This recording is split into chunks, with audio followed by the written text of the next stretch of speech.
Hamlet, the Prince of Denmark. Once upon a time in the faraway kingdom of Denmark there was a young prince named Hamlet. He was a clever and brave boy, but his heart was full of sadness. His father, the king, had recently died unexpectedly, and soon after, his mother, Queen Gertrude, had married his uncle Claudius. This made Hamlet very confused and upset because everything had happened too fast. The castle where they lived was full of shadows and mysterious corners. The high, cold walls seemed to hold dark secrets. Hamlet spent a lot of time alone, thinking about his father and how everything had changed. One night, a castle guard, his eyes wide with fear, told him something incredible. He had seen the ghost of the former king. Hamlet decided to look for the ghost, and one night, he found him in the cold, dark exterior of the castle. It was his father, the deceased king. "Hamlet, my son, listen to me. I have come to reveal to you the truth. I was murdered by Claudius, your uncle. He poisoned me while I was sleeping in the garden. You must avenge my death, but do not hurt your mother. She knows nothing of this." Hamlet, filled with horror and sadness, swore to do justice. "Father, I will do as you ask. But how can I face Claudius without proof? I do not know what to do. Trust me, son. All will be revealed in due time." Hamlet was frozen with fear and sadness. How could he, a simple young man, face his powerful uncle, who was now the king? The days passed and Hamlet began to behave strangely.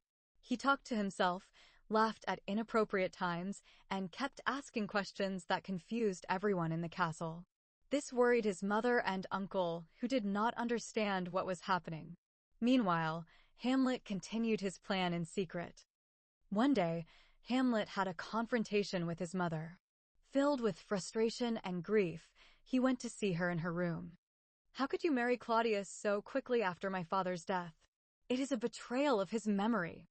Gertrude, frightened by Hamlet's behavior, tried to calm him down. "Hamlet, my son, please.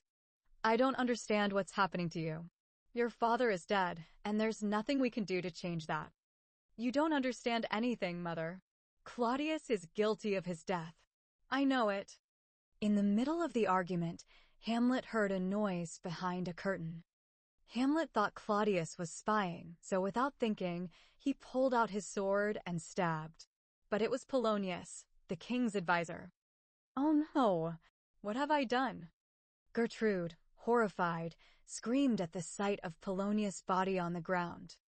"You have killed Polonius. You are mad." Hamlet, though shaken by what he had done, did not give up on his plan for revenge. "This is only the beginning. Claudius will pay for everything." Hamlet's madness also affected Ophelia, Polonius' daughter, and his beloved. After her father's death, Ophelia fell into a deep sadness. One day, Hamlet saw her in the castle gardens, but in his grief, he did not know how to comfort her. "Hamlet, I no longer recognize you. Where is the man I loved?" Hamlet, unable to face her, simply replied, "Ophelia, I am caught up in a destiny greater than us. I am sorry, but I cannot be the man you expect." Ophelia, heartbroken, walked away and soon after was found drowned in the river. Hamlet and Laertes, Ophelia's brother Laertes, returned determined to avenge the death of his father and sister. Claudius devised a duel between them. Before the fight, Laertes and Hamlet exchanged words.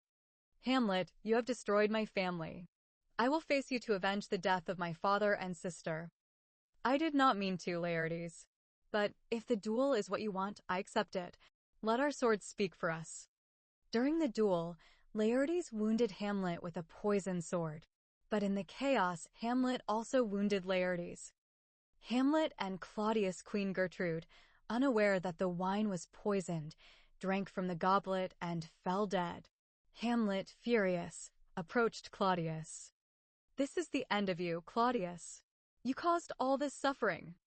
Claudius, frightened, tried to flee, but Hamlet forced him to drink the poisoned wine. "Drink and feel the pain you have caused." With his last strength, Hamlet fell to the ground. Before dying, he turned to Horatio, his best friend. "Tell my story, Horatio. Let the world know the truth." Finally, Hamlet died, surrounded by the tragedy that had begun with his uncle's ambition. The end.